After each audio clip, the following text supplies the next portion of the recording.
بسم اللہ الرحمن الرحیم۔ میرے پیارے دوستو، عزیزو، بہن بھائیو، السلام علیکم۔ درود پاک پڑھیں، چلتے ہیں حدیث مبارک کی طرف۔ یہ حدیث مبارک بخاری شریف کی روایت ہے جو میں آپ لوگوں کے سامنے بیان کر رہا ہوں۔ حدیث کو آخر تک لازمی سنیے۔ حدیث کو سننا نہایت ثواب کا کام ہے۔ وہ نبی کریم صلی اللہ علیہ وآلہ وسلم کی خدمت میں حاضر تھے۔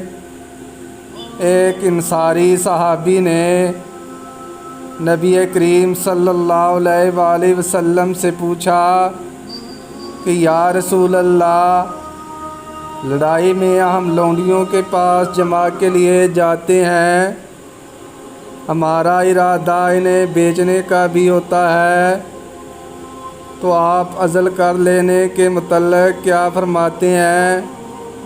اس پر آپ نے فرمایا، اچھا تم لوگ ایسا کرتے ہو، اگر تم ایسا نہ کرو پھر بھی کوئی حرج نہیں، اس لیے کہ جس روح کی بھی پیدائش اللہ تعالیٰ نے قسمت میں لکھ دی ہے وہ پیدا ہو کر ہی رہے گی۔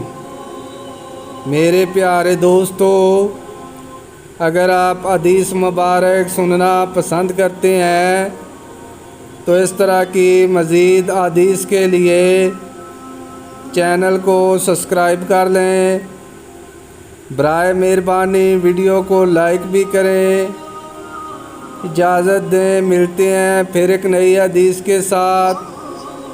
جزاک اللہ، شکریہ، اللہ حافظ۔